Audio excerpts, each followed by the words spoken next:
That yes, we have to start learning how to regulate our emotions so that we have more options.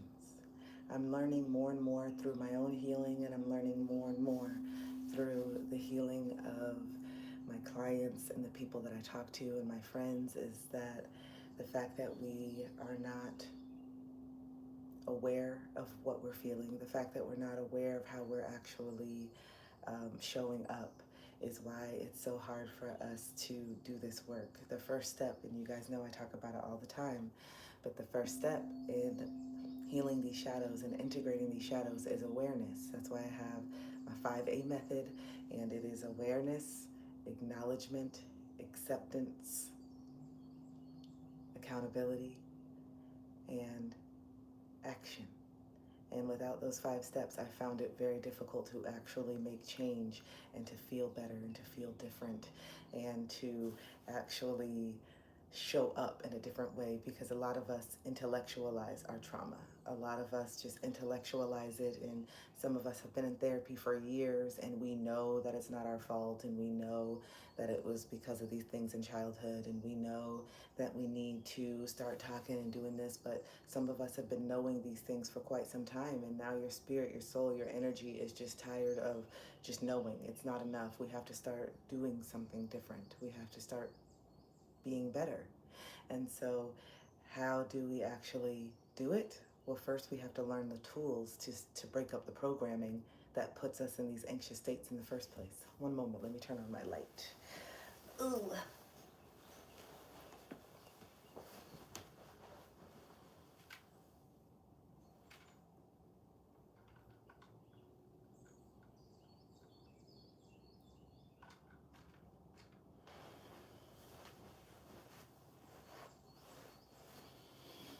Okay, a little bit better. Yes, so we have to, um, actually, oh, never mind. Yeah, so we have to learn these tools on how we can actually show up. How can we show up and create that space so that we don't keep running these programs that make us feel shame, that give us a lot of anger, that make us feel like we are incapable of being in certain relationships because we don't have the mental awareness, the capacity, the emotional intelligence to really be able to coexist. And so a lot of you guys are starting to recognize that it takes two to tango. It's not just the other person in that victim mode that we've been in. The other person is doing you wrong. Everyone does this to me. Everyone is doing that.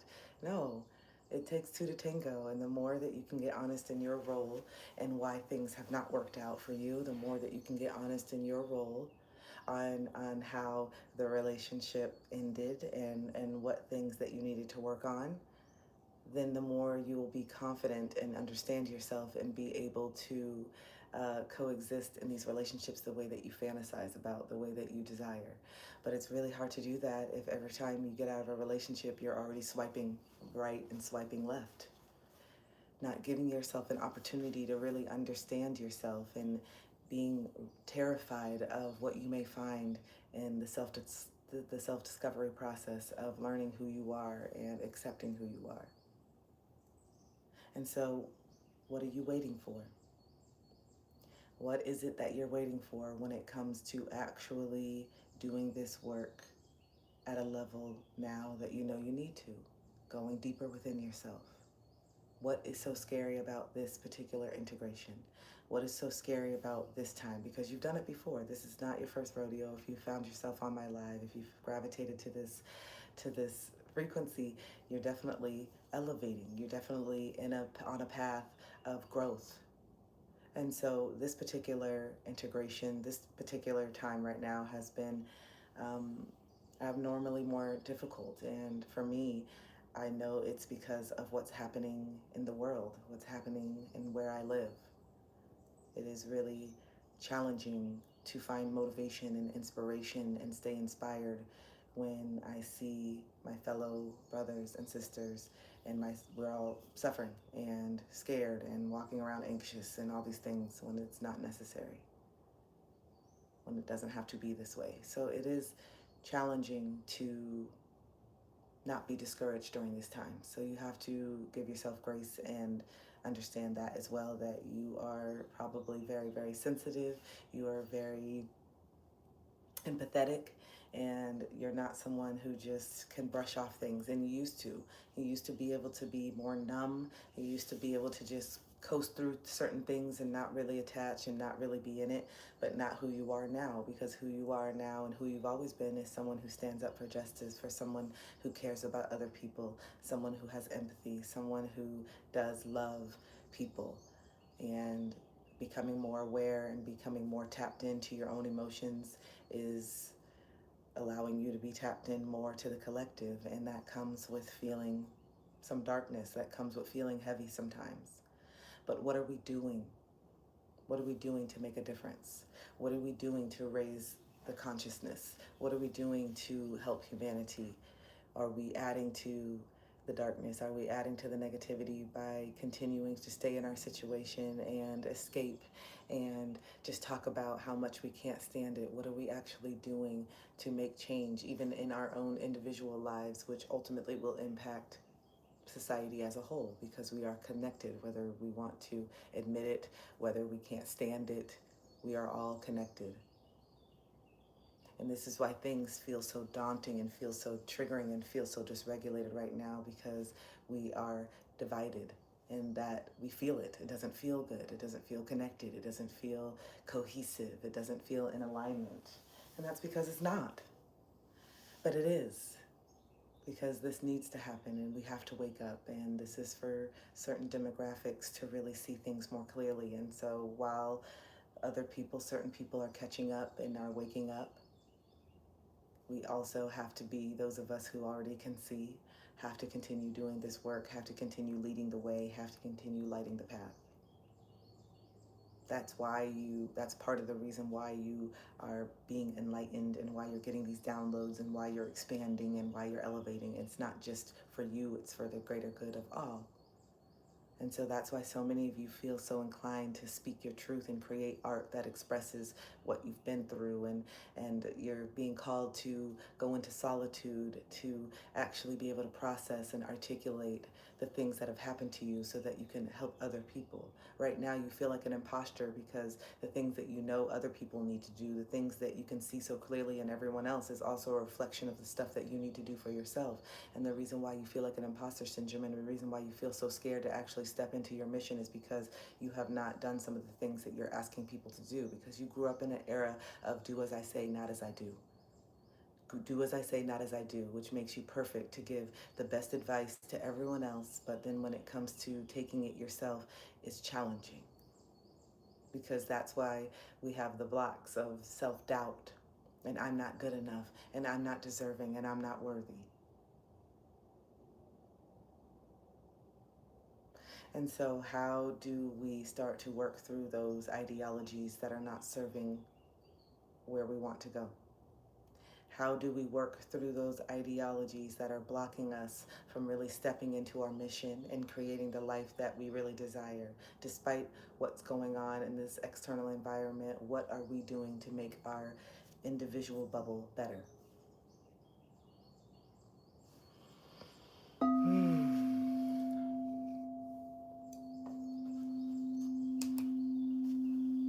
How are we feeling over here? Hi on YouTube.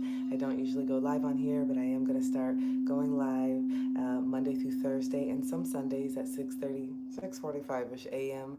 until around 10:30-ish a.m. So if you are enjoying this coaching, if you are in need of some community and want to start your morning with some sound frequencies and truthful messages if they resonate, and also just jokes and laughter, I'd love for you to be here. I'm glad that you're here. Like I said, Monday through Thursday at 6:30 a.m. Eastern. We're here, we're honest, we're open.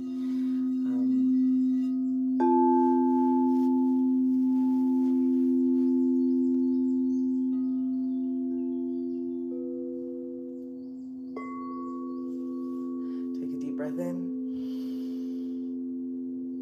exhale.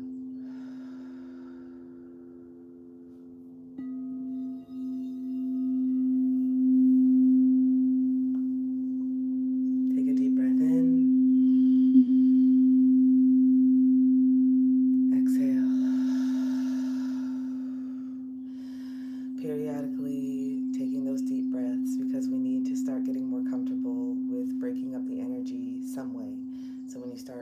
anxious at work, when you start to feel overwhelmed, you have tools to regulate. You have tools to help. You have tools to really bring you back down to the present moment, because when you're dysregulated, you often dissociate, and that's when we do and say things and feel things from the past, or we're so scared it feels like we're being chased by a lion, and so we maybe act way bigger than we need to. And it's not that your feelings are not valid, it's just that they're so suppressed, like I said. And so when it comes to actually taking action, I want to hear from you guys. What is the hardest part? What has been the most challenging part of you applying what you know, what you've learned, applying these tools that you've picked up along the way? What is the hardest part of really implementing them? Because that seems to be where everyone gets stuck. So I would love to hear from you. Where, why, how, what? What is it?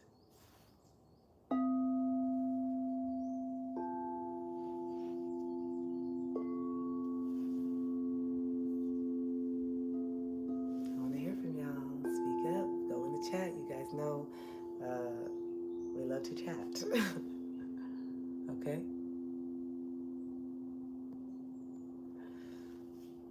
Why is it so hard to implement the things that you're learning, the things that you know? Why is it so challenging?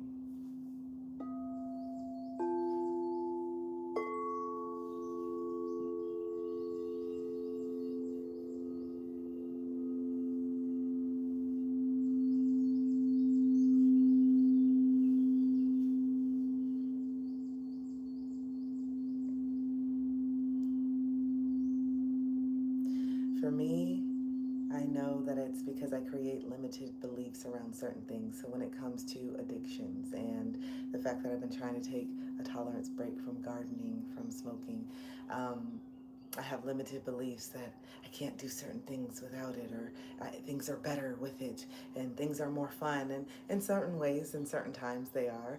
But I've created this limited belief that there's certain parts of me that I can't access without it, or maybe I won't feel as bubbly or whatever. And these are the limited beliefs that we attach to certain things that keep us in fear and keep us stuck. It's the beliefs that we have. And so I'm really working on reprogramming and changing my beliefs and getting honest with myself and remembering there's so much of the majority of my life where I didn't do anything at all and was completely sober. And yes, there was things that I was not being honest about at that time. There was things that have been suppressing, but I feel like I'm at a point now where I'm really okay and good and feeling confident in who I am. And so it's just something that like has stuck and that I've carried for the last 2 or 3 years. And it's just something that needs to phase out slowly. And I'm aware of this right now. Not forever, but just a break to prove to myself and see. Oh, you guys are writing. I was wondering why it was so small. I'm like, wow, the writing is tiny on here. I couldn't even see it. I'm like, what is that? Yay, first time watching here. Hi, welcome. So nice to have you. Hi from Canada. Hi, hello. You're spot on. Well, I love that. Hello. Focus on what I can, pressure on. Yeah, getting active is the part that stunts me. Exercise, yes, that's really hard because I feel like I'm not good enough to be my higher self. Wow, thank you for that honesty. You most absolutely are good enough. It almost feels like a second guess myself when it comes to okay, being used to the comfort zone and the unknown and the uncomfortable feelings coming up as I step into the unknown in that way. But of course, it's uncomfortable. Yes, I love that. So a lot of you guys are expressing the fact that yes, making the change and being real about how you really feel is daunting. It's stunting. It really is. To get honest and to really sit with the fact with, man, I really don't feel like I'm enough.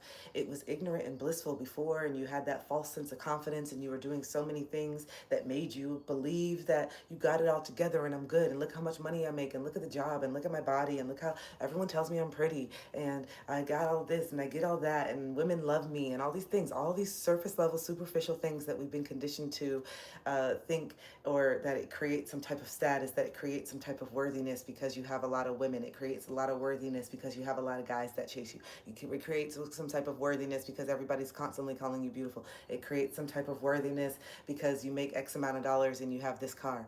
And yes, those things are awesome. Those things can be really beautiful. Those things can benefit certain people at life. But when it comes down to it, how does the person truly feel about themselves? Because a lot of times that stuff is overcompensating. And this is why you see really conventionally beautiful people who have millions of people who tell them that they're beautiful all the time. And then you still see the insecurities because that's not enough. It doesn't matter that 5 million people every single day are constantly oogling over you. Celebrities get this all the time. And then you still see parts of their personality or things that come out in the public that show how insecure they really are, even though they have all the money in the world and millions of people constantly oogling and falling over and fantasizing all the time. It's still not enough. It's still not enough to have billions of dollars and have millions of people blowing your head up every day. How could you possibly not think that you're enough when you have millions of people sending you that message every day, apparently? It's because we have to feel it within ourselves. And so many of us don't really feel it within ourselves because we have not gotten comfortable and we have not gotten secure with our insecurities. We have these things within us that we cannot change. We have these things within us that we can't undo. The past, it happened, and we so desperately want it to not happen, and we so desperately wish that we could erase it, and we so desperately wish that it never happened, not even recognizing that some of the most beautiful parts of who we are and the things that people love about us come from those parts that have been hurt, come from those parts of pain, come from those parts that we perceive as broken. Thinking more about it, self-worth is it in a way how we perceive ourselves and what we are capable of. Your point with the limiting beliefs. Yep. I can only do this if this. Some of us have told ourselves for years, I'll be successful and I'll be happy once I get a partner. That has been a really big limited belief that so many of us have fallen into. I'll start my life. My life is going to start once I get married. My life is going to really start once I get that partner. And so then we've been sitting here holding ourselves back, not really stepping into potential, attaching ourselves to people that we have no business attaching ourselves to, other than to learn the lesson that we really don't love ourselves and that we are pouring all of our energy into someone else because we believe more in them than we believe in ourselves. And it feels good to actually be valued and feel like we have a purpose. And so we try to go into saving mode and we find people who may have more trauma than we do, or really they're just mirroring it back, and it's just more obvious for you to see it outside of yourself than for you to look within and notice that they're just mirroring back a lot of wounds that you have not looked at. You're so used to seeing yourself in this light. You've lied to yourself that you're just loving light. You omit and overlook the shadows. You conveniently forget about the things that you've done while simultaneously projecting and judging people for those very things. You're so detached from certain parts of yourself that you don't even remember that you're just like everyone else. You're so detached from some certain parts of yourself that you fail to remember that everyone struggles with perfection and making mistakes and feeling not enough. The more that we actually be real and talk about the truth of how we're really feeling and not stay on the surface with how's the weather and I can't believe this, and using the time to divert away from the things that we don't like about ourselves by gossiping and talking crap about other people, and we actually look in the mirror and say, I'm that person too. Then we can start to actually become confident because we're no longer running and trying to perform and wear a mask. It's wearing the mask and performing that makes you anxious. It's wearing a mask and performing that makes you feel like you're not enough, because obviously if I have to hide these parts and I have to pretend, there must be something within me that's not worthy of being seen. I don't even want to see it. And so now I'm going to go in this relationship and try to cosplay my way and try to perform my way into real love. And deep down, I know that this is not, and it doesn't feel good, and it's not what I want, but it's familiar. And maybe that begs me to question what my idea of love actually is. And based on the environment that I grew up in, do I like it? Did I like how it felt? Did I feel seen? Did I feel safe? Did I feel heard? Did I feel respected? Did I have a voice? And so if the answer is no to those things, why are we perpetuating the same type of environment as an adult when we don't have to? I understand why you stayed in the environment when you were a child, because you had no choice. I understand why you stayed in the environment when you were younger, because you didn't have a way to get out. But now we're still living with the same stunted mindset, the same limited belief as an adult when we don't have to, but it's familiar. And we do have access to the tools on how to do better. We do have access to the tools, okay? We do.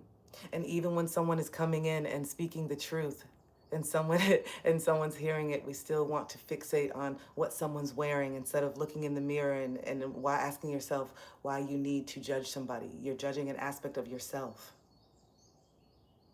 And so I ask you to look in the mirror and ask yourself why you felt the need to try to bring someone down that you don't even know, that you've never even met. It says a lot about how you feel about yourself. Okay? It says a lot about how you feel about yourself. It says a lot about the confidence or lack thereof that you have in yourself. It says a lot about the pain that you're suffering through, that you want to try to subject me to the pain, that you want me to share the misery, that you want me to buy in to the ideologies that the system has created to make me think that an age dictates the way that I dress. All of it. It shows me how much you're brainwashed. It shows me how much you are limited. So thank you. It's nice to meet you. But anyway,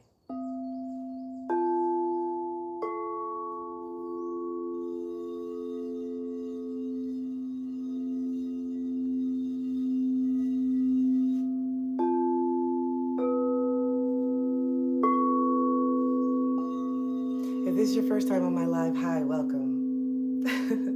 I love doing these lives Monday through Thursday in the morning. I love connecting with you guys. I love playing music. I love teaching. I love sharing my experiences. I love being honest. I love being raw. I love being confronting. I love being honest. I said that twice. I love being goofy. I love being myself. And I'm excited to have some of you guys for the first time. I'm excited to see some of you guys for the first time. I usually don't go live on YouTube. Normally I would be on TikTok, but I'm finally making the switch because I'm over it. And nice, hi. You can expect me here Monday through Thursday and some Sundays because I really love doing my Sunday service. It feels so good to just speak your truth. It feels so good to just stand in who you are and just own who you are. It feels really good. It does. It feels really awesome. You know, and people don't have to retract anything or do anything. People are so welcome to speak their truth in my life. That's what I love about it. You're so welcome to say how you feel.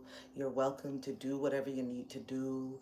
You're welcome to say how you feel. If I trigger you, you can express it. If you want to try to take something out on me, you can try. But I'm definitely going to talk to you. I'm not going to stoop to your level. I'm not going to degrade you or berate you because I know that you're a human just like me that's going through a lot of stuff. And I know that some humans are a little bit further along in being able to access the awareness and the subconscious and understand. I know that some humans are a little bit more open to their pain. I know that some humans are a little bit more courageous at certain points to actually step into their truth because it's scary, some of the things that may come up. And so that's why I welcome it. I welcome people to be exactly who they are, where they are in life. You don't need to pretend to be elevated. You don't need to pretend to be nothing. I like when people come in and show who they are and show where they're at in life. It really gives me a great barometer on how many people are still suffering, how many people are still not being honest with themselves, how many people still feel the need to project certain things. And so once you understand that, once you really can understand people, once you can understand yourself, once you can really put yourself in people's shoes, once you can really relate to people even when they're not trying to be relatable, then you have more choices on how you allow certain people's words or people's actions to penetrate you, if they penetrate you at all. I think the reason why certain judgment and opinions of others bother us is because there's some truth within us that we still feel.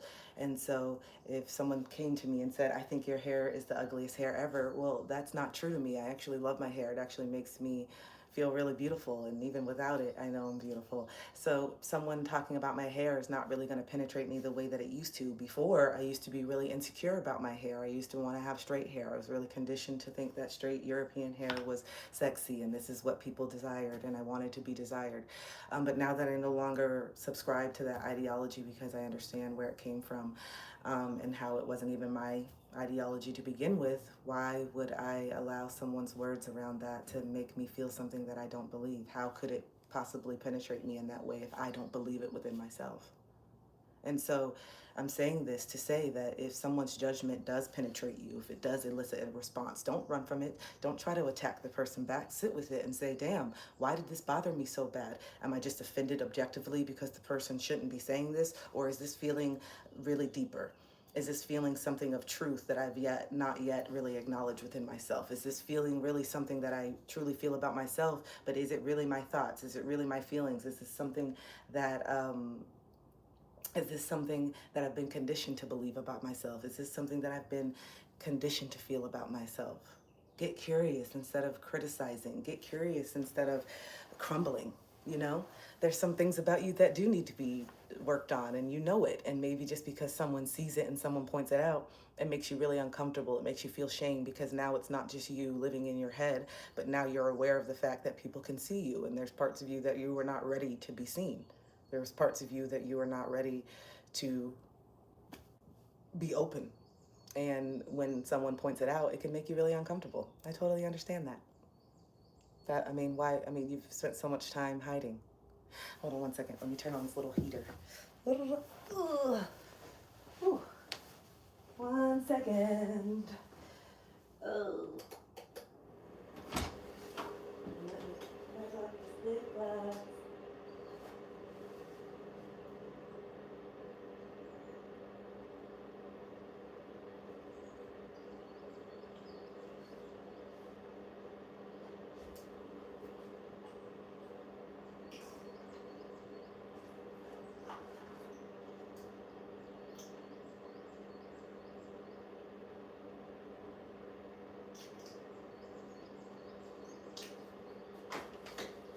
Whew. Actually,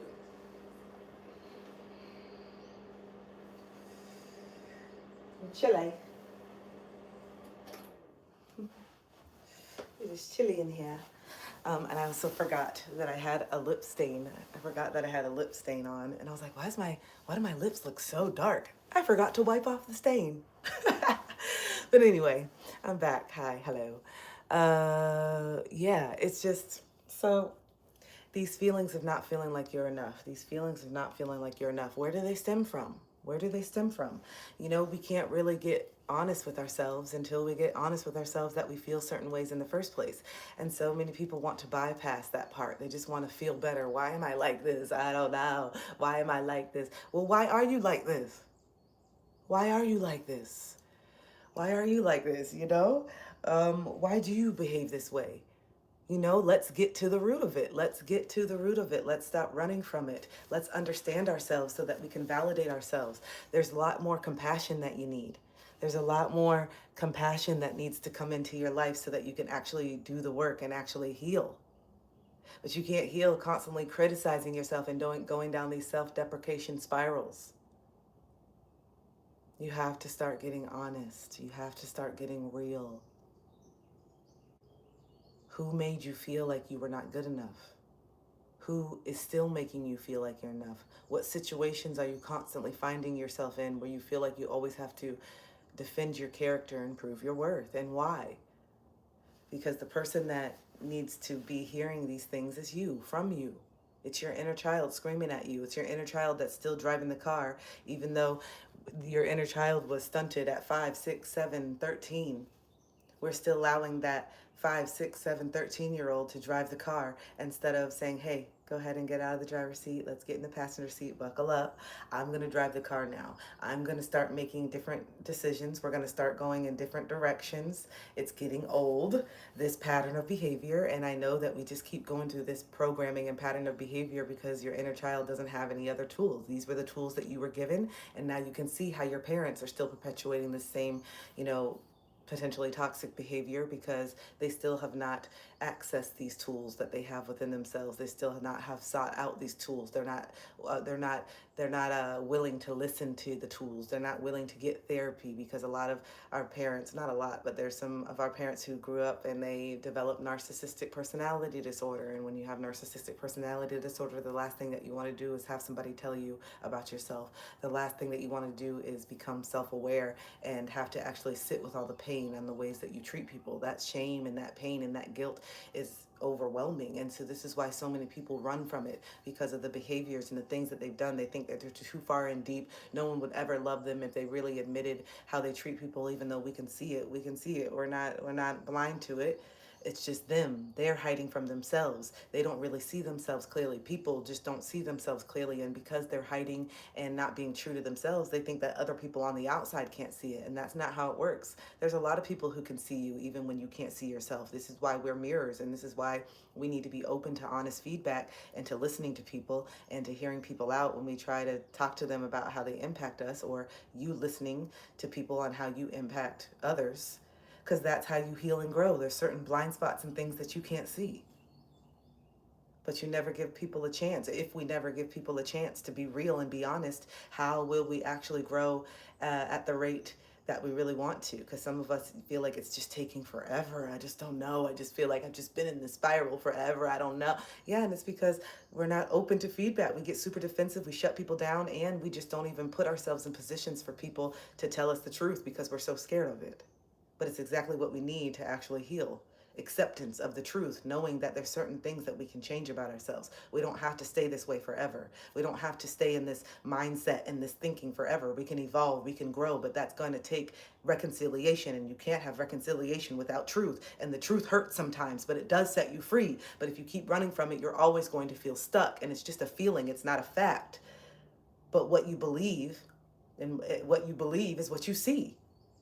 So if you feel that you're not capable of handling the feelings, if you feel like you're not capable of really doing this work, then yeah, you're going to stay in these positions, in these dead-end jobs, living paycheck to paycheck, always in these toxic relationships, not really having the relationship with your family and friends that you truly want and desire, always feeling like something's missing, never feeling satiated when it comes to connection because of the disconnection that you have within yourself.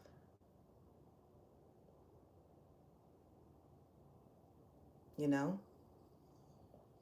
you have to start getting real. You have to start getting honest.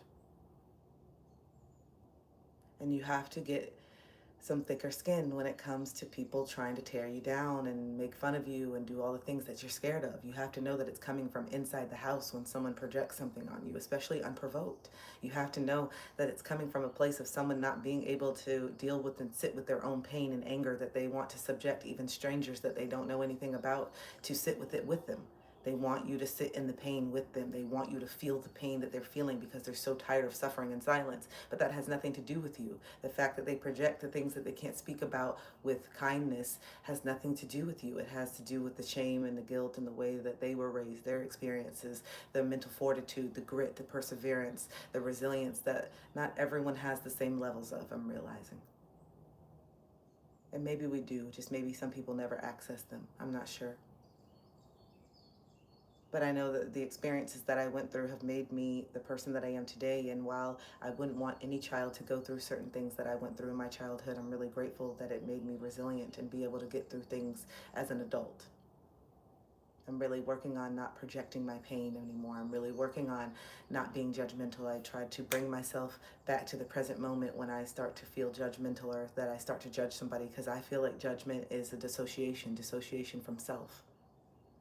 And so I try to come back to myself and say, why am I judging this person? And further, have I done or behaved or said something that this person has said or done in the past? And so does that mean that I'm just judging a past version of myself, or am I capable of getting to this? And maybe they're just at a level that I'm not used to or not aware of. And so maybe this could be me in the future. So should I even judge it? Because maybe I'm judging a future version of myself that I'm going to have to retract right now. Because maybe never say never. Maybe you say you would never do this, and maybe you end up doing it in the future, and then you realize that you were just judging a future version of yourself instead of looking and trying to understand the person and see where they're at and relate to them and understand that people do things, crazy things, for love. Let's put in the chat, let's get honest if you've done something out of character, if you've done something that you're not proud of, for love, because we have so many.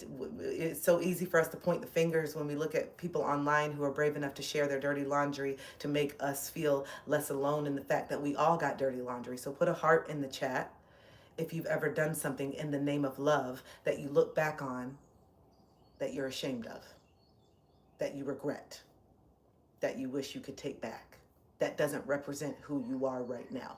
I'll say that. Put a heart in the chat. Here's mine. Here's mine. Oh, how do people do it now? How do they do it? This? What is this? Is it like this? What's the, how you, I'm just, mine's like this. I'm from the 90s. Okay, seeing some hearts. Thank you for being real. Instagram, I don't know why you're so quiet, okay? We need to get comfortable, okay? IG, it's always, okay, I'm not on TikTok right now, but TikTok and everybody be talking. But on Instagram, we got to wake up more. We got to get more vocal, okay? We got to get more used to the throat chakra. Instagram usually is the place where we go and we have to be carefully curated, and I'm breaking that, okay? Instagram is not the place that you go to hide, and TikTok is where you just wild out, okay? No, we're going to stop being chameleons on these apps, okay? Where we can be one way on TikTok and we be another way on YouTube, and then we be another way on Instagram. No, you need to start integrating who you are all across the board, okay? You can have the same opinion on Instagram as you can on TikTok, as you can on YouTube, I promise you. Okay? You can have the same thought process all across. You don't have to change and put yourself into a box to fit the algorithm of what they want and what it is. No, you can just break the norm. You can just break this need to try to blend in and do the same thing and not and beat around the bush. You can break that and start being more real and start leading that. We can. We can start getting more honest with ourselves. We can start saying, hey, you know what? This is something I never would say on here. I'm about to say it.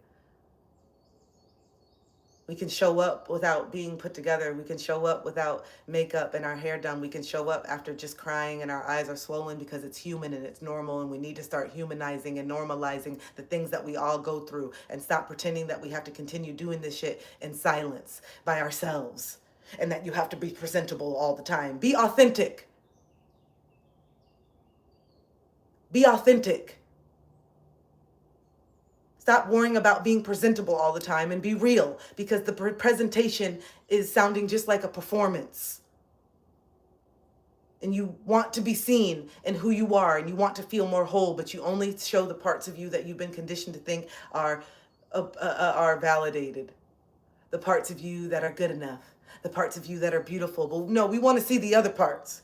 We want to see the parts of you that are breaking down. We want to see the parts of you that messed up. We want to see the parts of you that own your shit. We want to see the parts of you that talk about the bad behavior that you've done and how you've overcome it. We want to talk about it. We want to see that part. How did you get here? How did you overcome it? What's your testimony? Yes, I see the perfectly curated parts of you. I see the beautiful pictures. You look nice in the outfit. It's great. It's cute. I love it. Hi, it's good to see you. Okay? It looks amazing. But what else? What else that adds to this person? What else adds to this depth? How are these terrible things, or these things that have caused you a lot of pain in life, how are they giving you purpose now? How are you turning these things into purpose? If everything happens for a reason, what was the reason that you went through the things that you went through in childhood? For a lot of us, we've come to the conclusion that it is to help other people. It is to make people feel less alone. It is to help other people feel seen and heard. That is why.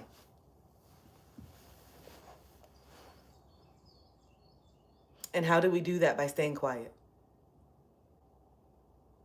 How do we do that? By not being real and not being relatable in all ways. And we're not going to relate to everybody. Not everyone's going to relate to us, but there's a lot of people that will relate to your truth. I promise. Unfortunately and fortunately. There's a lot of people that will feel seen and heard just by you telling your story. The imposter syndrome comes because we tell people to do things that we have not yet done. You know what to do. You have it in you. You have the skills. You have the gift. You have the awareness. You have everything. But you just have to find the courage to do it, and do it even when you're scared. Even when it feels uncomfortable. Masks and everything in life. Yeah. Hi, Austin. So yes, hi, welcome. I like this. It's kind of weird. I'm so used to like I said, the last 3 years, it's usually been Instagram and YouTube, but I've been telling myself I'm over. Okay, well, do something about it. Okay, do something about it. Okay, if you're over the censorship and you're over all of it, you got to start building somewhere else. And even though I've taken a lot of time to build on TikTok and I have quite a few followers on there, I think around 170,000 now. I don't care if I can't speak my truth, if I can't wear the shirt I want to wear, if I can't uh, speak what I need to speak, it's not worth it. It's not worth it. And so the more that I pull my energy, the people who are meant to be with me, the people who want to hear the message, the people who want to rock with me, they will be here. They will show up. And I have to trust in that. And I have to be willing to let go. I always said, you could take it all from me and I'll rebuild it again. And I've been tested by that and I am showing up. It hasn't been easy all the time. It's been a little challenging at times, but it's supposed to be.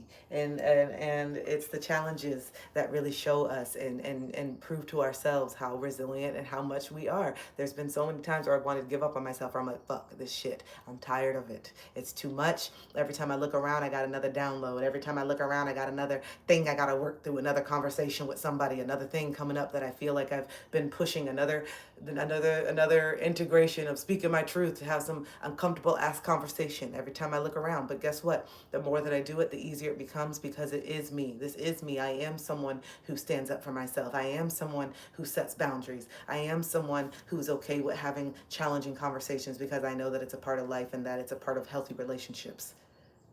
I'm becoming that more and more the more that I do it and do it scared. There's been times where I've literally been shaking before having a conversation because these type of conversations used to trigger me so much. And now I'm becoming more and more confident. I'm the most honest that I've ever been, especially in relationships and telling people how I feel and what's going on. And that's because I've curated safety within myself to speak my truth. And I've been okay, and I am okay with the fact that some people may disconnect from me once I hold them accountable, once I set a boundary, once I do something or make a mistake. There's some people that may disconnect from me from that, and I'm okay because I'm not going to abandon myself or question my worth because I made a mistake or because I set a boundary and someone didn't like it. We give away our power way too much. We give away our power to other people, substances, things, way too much. Money, we give away our power to money. We give away our integrity.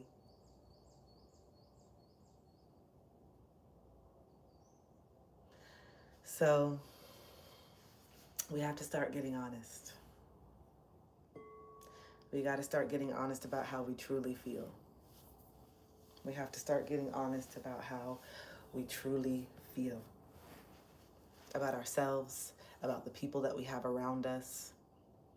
Because there are so many of us that are not being real about how we feel in these relationships and how we truly, truly feel about ourselves. And not because we are purposely avoiding it, but a lot of us are just not even or haven't been aware of how much pain we've actually been in.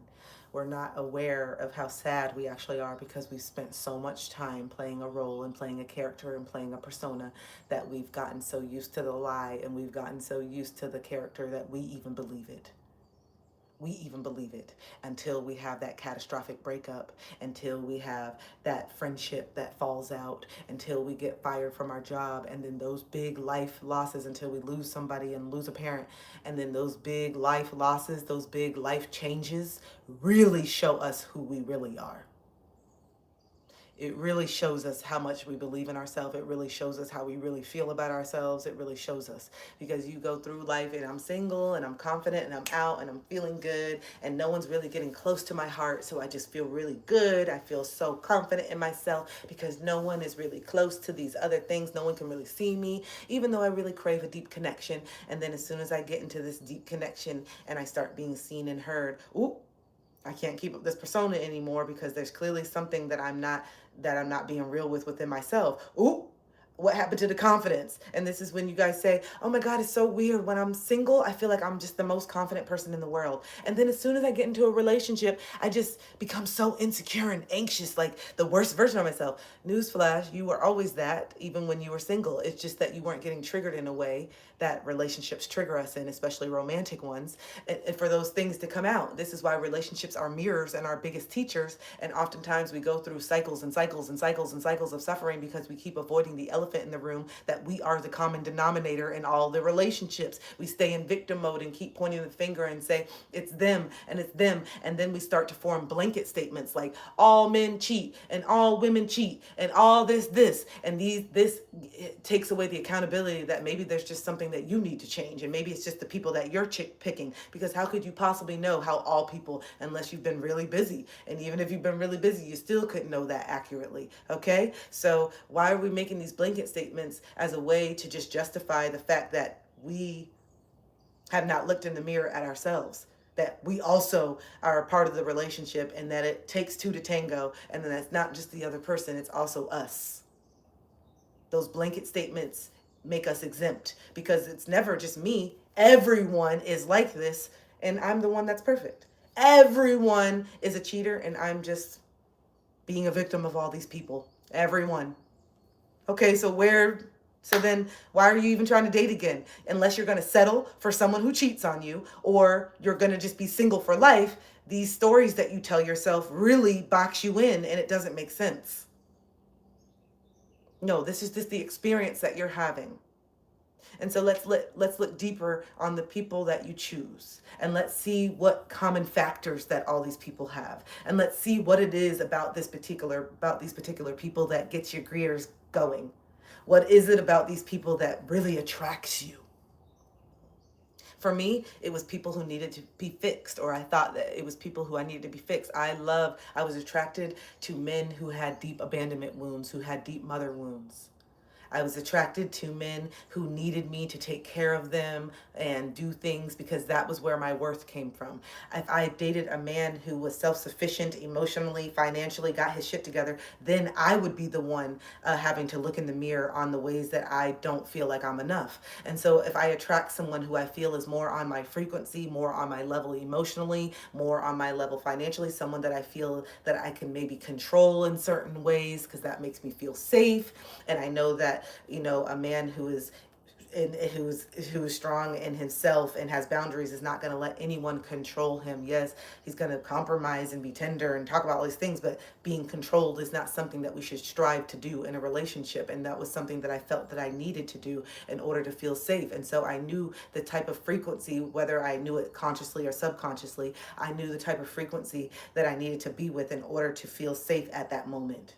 And feeling safe meant not being fully seen. Feeling safe meant not being able to be someone that you could point the finger at. So I could be able to wear this mask. And I knew that I wouldn't be able to wear a mask with someone who was tapped in. I knew that I wouldn't be able to perform with someone who has seen themselves. I knew I wouldn't be able to get by wearing this mask with someone who's already been courageous enough to take theirs off. I knew that subconsciously. So this is why I settled.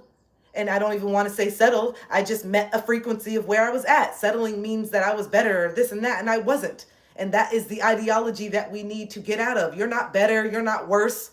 It's two traumatized people who are not ready to deal with their trauma, trying to grow and cosplay to play a relationship without any foundation of truth, because they grew up in foundations where their parents were not honest with each other either.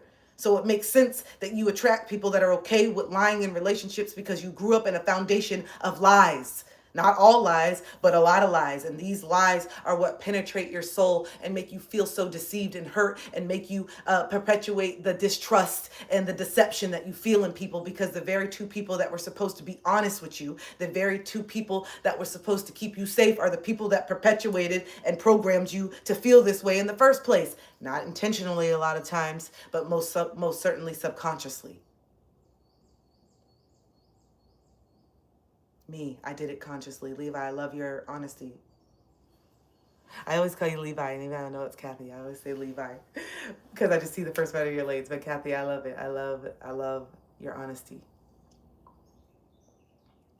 I love how I always just see those first letters. I'm like, Levi, even though it's Kathy.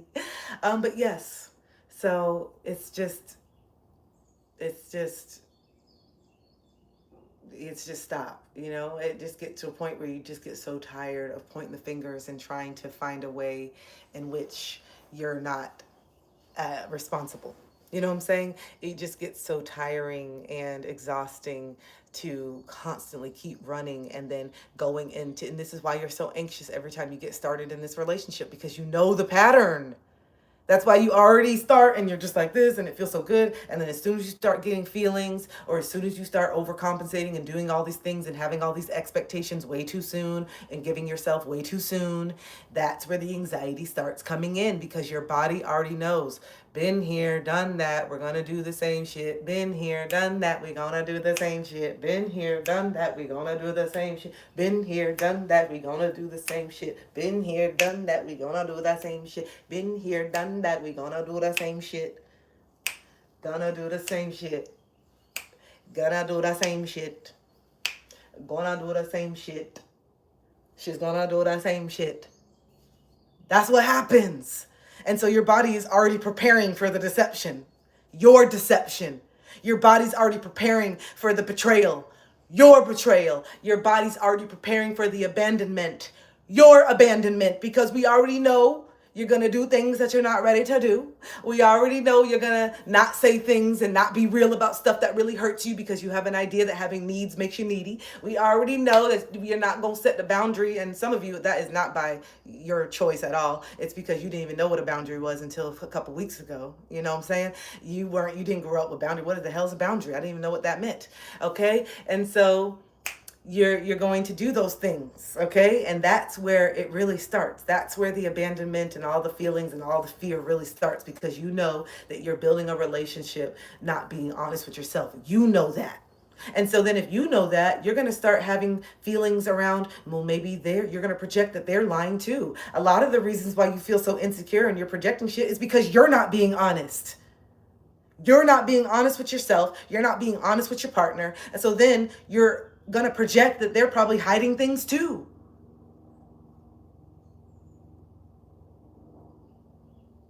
Projection.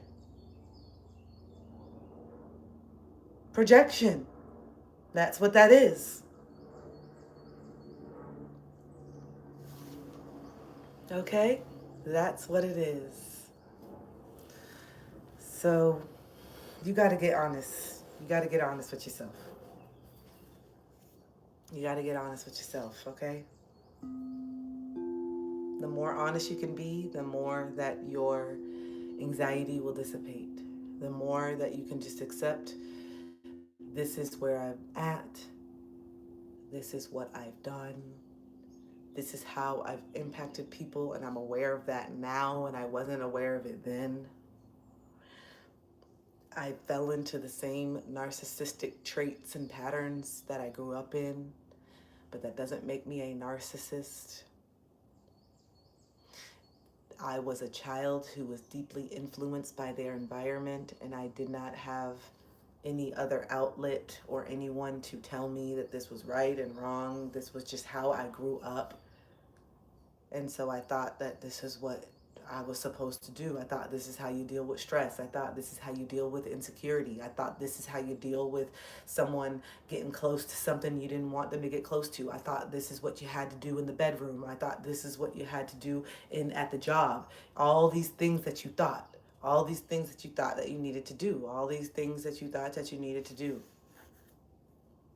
Now you're realizing, okay, because of these beliefs and thoughts, even though they weren't my, you know, conscious thoughts, they still showed up in your life, and you still lived your life based on these ideologies. And so there's certain people that do deserve an apology. There's certain people that do need a closure conversation, and not that they need it from you, but if you know what I'm saying, there is certain things that you need to look at through enlightened eyes and say, okay, wait, is this the way that I want to show up? Is this who I really am? Is there some things about myself that I need to look at a little bit deeper and be more compassionate about, but also be more real? I don't like how I get so angry in relationships and get triggered when I feel the abandonment wound starting to get triggered. And I don't like how I can pop off at the mouth and just say some really mean things sometimes. I'm not physically abusive, but there's sometimes where I feel like I can be verbally abusive and verbally just hit below the belt. Do you think that feels good to acknowledge that about myself? Do you think that gives me pride and makes me feel great to acknowledge that? No, but it's the truth. And I understand why I got this cunning tongue sometimes. It's because of the way that my father talked to me. He would talk to me any time of the way when he felt triggered. I was no longer his daughter, I was the enemy.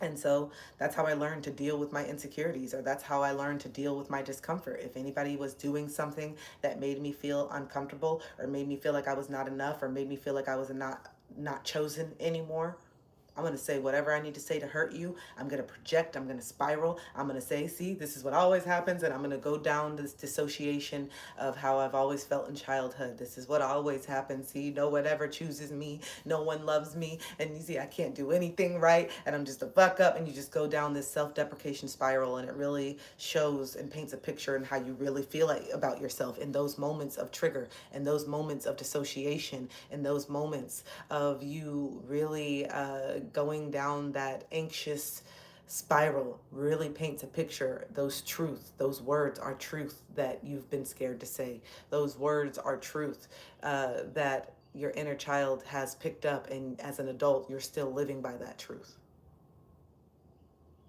As an adult you still believe in that truth. Okay? And so this is why really sitting with the things that you say about yourself when you're triggered are key to say, wow, do I really believe this about myself? Is this how I really feel about myself? And maybe this is why I'm living my life in the way that I'm living it. And this is why I'm in these relationships that I'm in. And this is why all of the way that my life is, all these different aspects that I may not be happy with, all stem back from how I feel about myself. Because if I did think I was deserving of healthy love, then why would I stay in this relationship? And if I truly did believe that I was worthy of more abundance and not living paycheck to paycheck, then why am I not even attempting to try to figure something out? Why am I not even attempting to try to figure this out?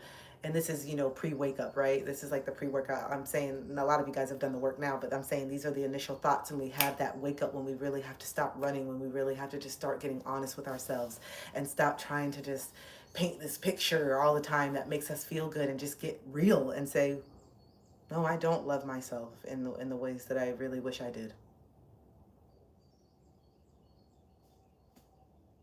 That's not sexy, I guess. That's not attractive, I guess. That's not something that people want to go into relationships talking about. And so there goes another factor. Maybe we don't have any business being in a relationship right now. Like, maybe we don't have any business. And it's not saying that you need to be fully healed in order to be loved. That's not what I'm saying at all. But if you're at a point where you can't even believe a compliment, and you're just falling down the drain every 5 minutes, right when you go into the relationship, you're trauma dumping. Right when you go into the relationship, you're saying, I don't love myself, please help me, love me. You don't want that. You don't want someone to have to fill that void. So you have to be able to discern when it's dating. Are you dating because you're really ready to not only receive love, but add that value to someone else? Or are you dating right now because you don't feel like you're enough, and you want someone to give you attention and feed you with words of affirmation and acts of service to make you feel something that you don't feel that you can feel by yourself? You have to be able to discern why you're doing this. You have to be able to discern why are you dating. You have to be able to discern why are you on these dating sites? For what? What are you trying to gain? What are you trying to get? What are you trying to really do? What is your true intent? What is your true intention? Because some of you, again, see yourself in this altruistic light, see yourself as you can do no wrong, and I deserve love, and I'm such a lover. And then you go into these relationships before you're really ready to actually be the lover that you're seeking, and you end up being an energetic vampire. You end up being just like the person that you were upset about in this last relationship, because you're not really looking to love that other person. You're looking to fill a void. You're looking to have some need met within you, because you don't even have the capacity to love yourself, let alone someone else the way that they deserve to be loved and be the lover that you deserve to be, that you want to be. You're tired of being the insecure, disempowered person in the relationship. You're tired of every single thing being debilitating anxiety, every move that you make, every time you feel like you're not in control, you feel like you're going down a spiral. That does not feel good. And that's why some of us have not been in a relationship for years, because we'd rather just avoid love than have to do the work to not have to be so anxious in it.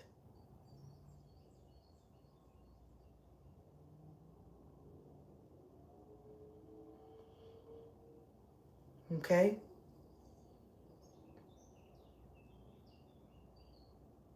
You'd rather avoid love than do the work to not be so anxious in it.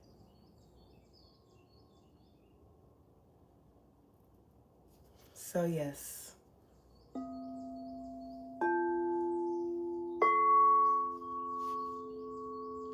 There's a reason why we do everything. I really believe that. I really do. I really believe that our behaviors can be traced back to something. And maybe that's just because I talk to people for a living and I make a living understanding people's minds and helping them understand their own minds. And so through speaking to so many people, yeah, I'm really understanding you guys on a deeper level, and I'm really grateful. I am in your head, Kathy. Yeah. And just when will it be enough? Someone needs to hear that question. When will it be enough? When will you be enough for love? When will you be enough for abundance? When will you be enough for healthy relationships? When will you be enough to be happy? When are you allowed to be happy? And why do you have to keep delaying your happiness for some type of event? And why do you have to keep delaying your happiness for some type of material? Why do you have to keep delaying your happiness until you're chosen by someone else? Why can't you find the happiness within? Why can't you give yourself an opportunity to see what happiness can look like by yourself? So that way you know that the next relationship that you get in, if the event that it doesn't work out and it's not the right one, you already are confident in the fact that you love yourself and you got yourself, and I'm going to be okay. I can be sad and I can miss the person. I'm human. I love deeply. But I also love myself deeply enough not to criticize and cuss myself out and stay in situations that are not serving me and do things and stick with people and beg and try to force people. That's no longer the business that I'm in. You know? Gotta keep moving my leg. Actually, let me stand up for a second and move this leg. We're healing though. It's getting a lot better. Those of you who don't know, I fell running. I feel like my slippers. But I fell running on December 16th and I had to get like 4 or 5 stitches to cut my knee open and all this stuff. And so now, just trying to heal. I'm just trying to heal. But it hurts my body sitting in certain positions for too long because I can't move my leg. I don't have enough. I feel like I'm going snowboarding. Oh my God, I feel like if I just had a beanie on, I'm going snowboarding or something. I love this. Love it. So yeah.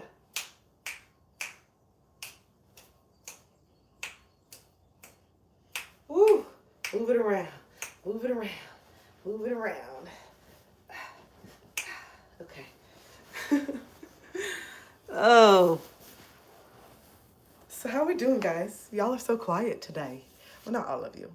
But maybe I'm just I think I'm used to being on TikTok and having more people in here. I keep forgetting that I'm building now on YouTube. So if you guys want to follow me on YouTube or watch me on YouTube, I'm over there.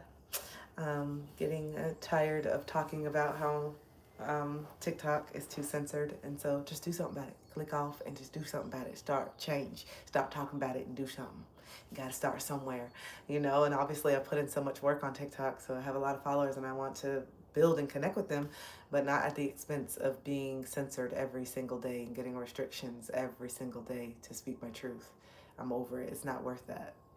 It's not worth that. Nothing is worth that. Nothing is worth having to compromise who you are. Nothing is worth having to, compromise your integrity or compromise what you know is right just to have some money or just to have a following or whatever it is that you're doing. If you're going to do it, you need to build it on foundations of truth if it's going to be sustainable. Okay? If you want things to be sustainable, you have to start building things on truth. This is getting in my way. Okay? You have to start building foundations on truth.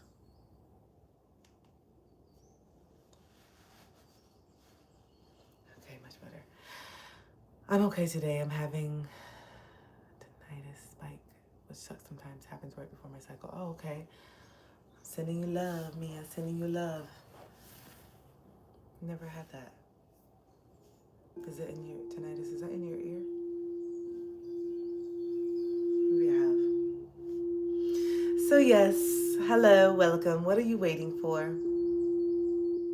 I want to get into the cards today. I haven't been doing the readings. I want to get into some cards today, and then I am going to open it up to do some paid readings today. If you guys want to do little mini readings with me, 7 minutes, $20. And I'll open that up in a second. But let's pull some cards. Let's see what's going on. Ringing in the ear. Okay, yeah. Oh, yeah. Yeah, I get the ringing in the ear, but sometimes I'm like, is that tinnitus or am I just getting a download? I know, I probably have had it for years, or that's the scientific ring, but I'm like, I think I'm just getting a download, the ringing in my ear, because it's just like I get it in both ears. But I also grew up in the 90s, and we went out, and I used to like literally dance on the speaker, so I probably do have something with my ears because I love loud music, and I love loud headphones, and I love loud clubs. Well, I used to. I don't, not as much anymore. But yeah. Let's see what's going on, you guys. Let's see what's going on in the collective. Changing up the energy here. Let's see what's happening. Oh wait, I want to open the window too. Ugh. Get some sunshine. I love natural light so much. Ooh. Okay, I'm back. Hi. Okay, so let's see. Imagine that every day. Spike just needs a little water, but I hear it every day. Okay, yeah. Yeah, see, it's not every day for me, so maybe mine is a download. I don't know. But yeah, it's definitely not every day, and that would get really frustrating for me. And sometimes it feels like my hearing just closes out altogether sometimes. But, okay, let's see where we're at in the collective. Let's see what's going on. Who are we connecting with today? What do we need to hear? I feel like we've already been going through a lot of the messages, but let's see what it is.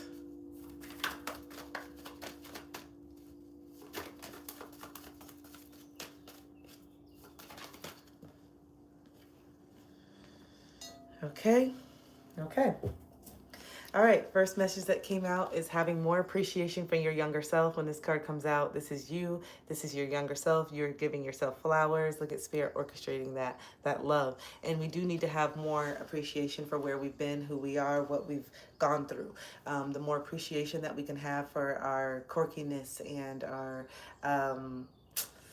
our weirdness and the things that make us unique, the more that we'll realize that there is no competition. So this card came out in conjunction with competition. And there's a lot of us that don't do what we really want to do and say what we want to say and dress how we want to dress and do all the things. It's because we feel like we're in competition with other people, especially with our careers and money and how we're doing.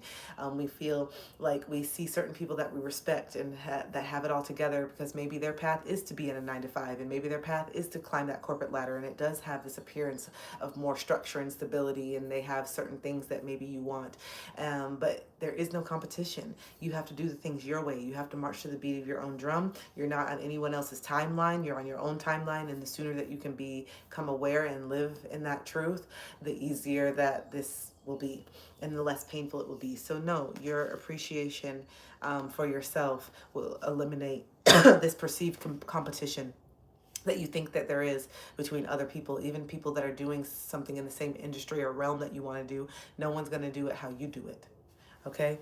No one's going to do it how you do it. Because no one sees the world through your perspective. No one sees the world through your eyes. And so you have to just get comfortable with the fact that your uniqueness and the things that you've been conditioned to think maybe you should hide or that you should have shame around are actually some of the most beautiful parts about you. Okay, it's actually some of the most beautiful parts about you. So the less that we can give so much weight, the less that we can give so much weight to other people trying to tell us who we are and how we feel, the more that we can actually step into the truth of who we are based on how we feel about ourselves.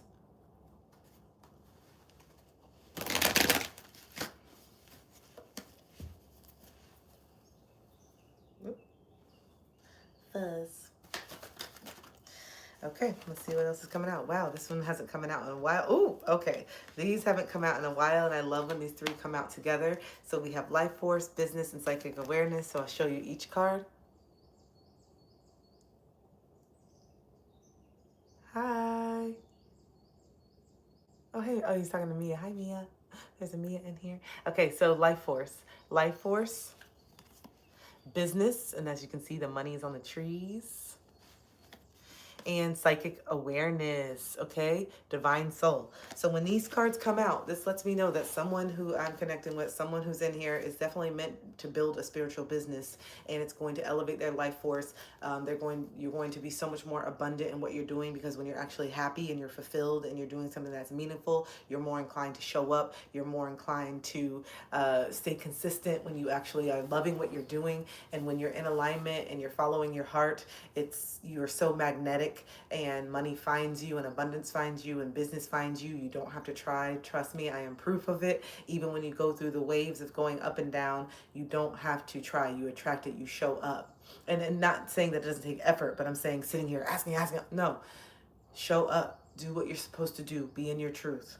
Okay, the psychic gifts and the awareness and all the things that you know are coming in, that is by design. The more that you are waking up to who you are, the more that you are becoming aware of how gifted and how your sensitivity and the hypervigilance and the clairvoyance and cognizance, how you just know, how you just feel it, how you can just hear it, how things are starting to tap in, the angel numbers, the ways that the synchronicities are just happening at rapid fire.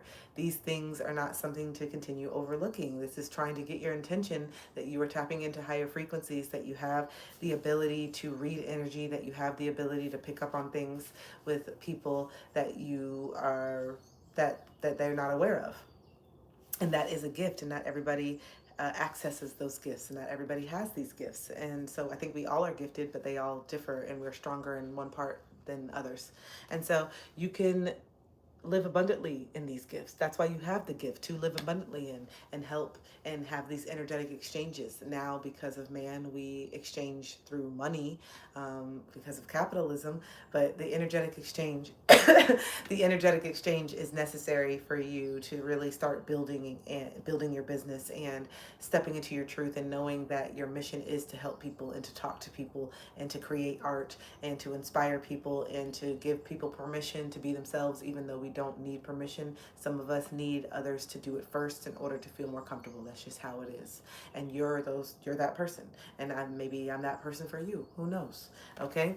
But once you're doing something that you're in alignment, your life force is going to elevate. You're going to be excited to go to work. You're going to be excited to work on things. You're going to be excited because you're doing what you're supposed to be doing. It's going to be fun for you to wake up and say, today, for the next 3 months, my job is to work on writing my book.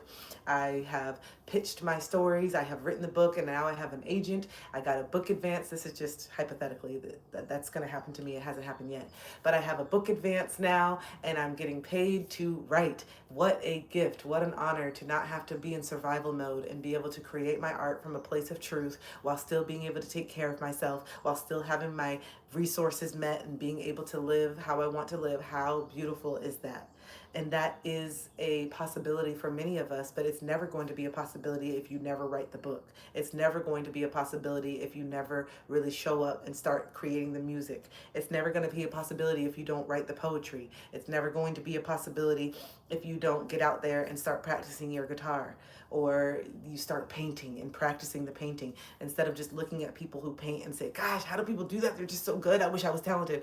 They practice. It's hours and hours of practice too. Not everyone is just a prodigy and just wakes up being able to paint like the Sistine Chapel, like Michelangelo. Not everybody's like that.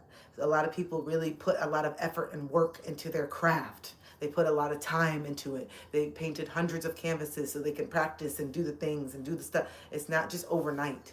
You're just seeing it that way. You're just seeing it when they pop up. Oh, wow, they're just so good. But you haven't seen all the hours and the effort and the tears and the frustration and the lack of finances that has stopped them from going and deterred them, and life events that happen, deaths, losses, breakups, jobs of loss, and being laid off. There's so many things that you don't see.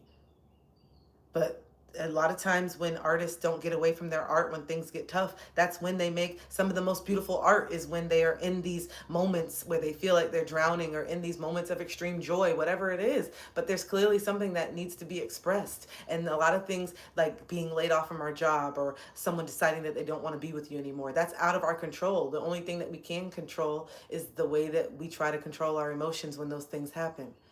And that's the very thing that we need to let go of control with, when it comes to expressing ourselves in healthy ways.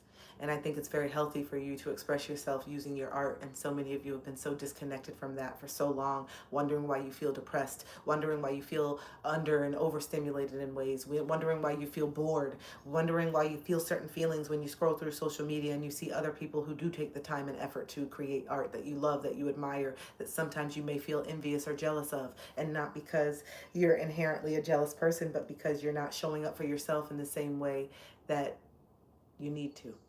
You're not showing up for yourself in the same way that maybe they are, by putting more time and effort into yourself. And no, we don't all have the same 24 hours, and we don't all have the same resources. I'm not going to take away from that. But these things matter. And if there's a will, there's a way. And just because your path looks different than someone else's doesn't mean that you can't still get to the same destination. You just need to be focused and more in touch with your own path and what you're doing, and not this perceived competition. And why am I not there yet? And how come I'm 39 just now figuring this out, and now I'm coaching people who are 22 that have already figured it out? I'm behind. No, I'm not. I'm exactly where I'm supposed to be.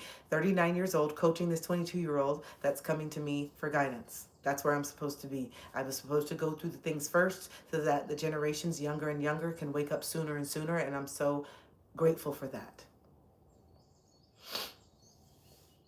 Okay?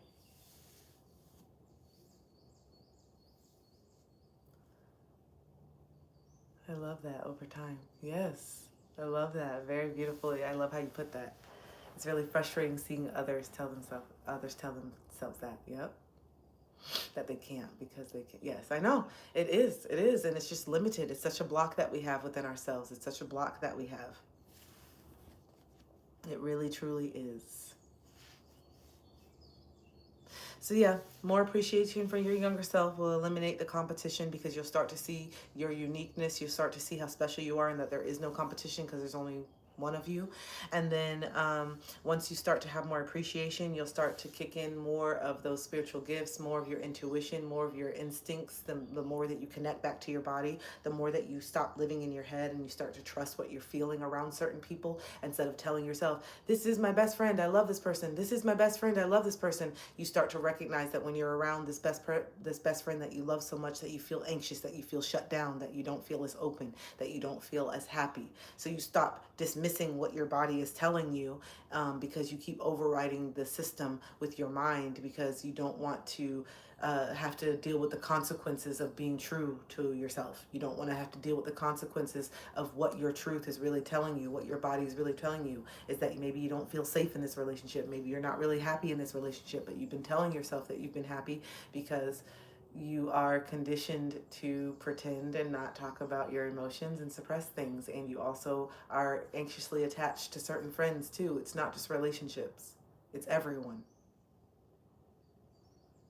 It's everyone. Until it's not.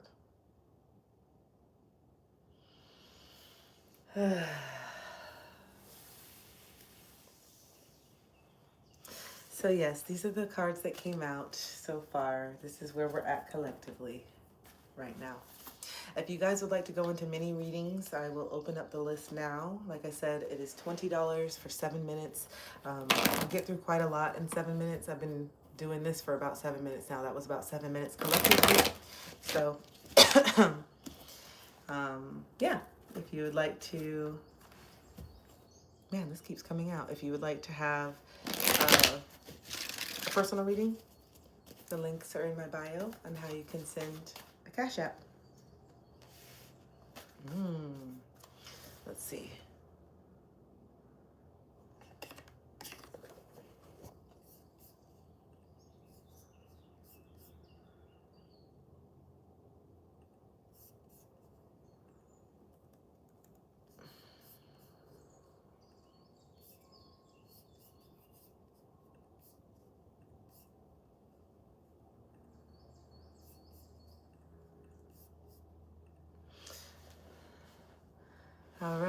Hold on one moment. Let me get this set up so I can see you guys coming on in.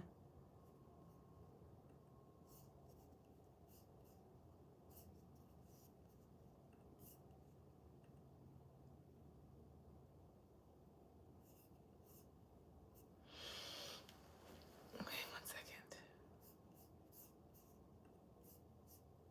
I'm gonna go live on this one.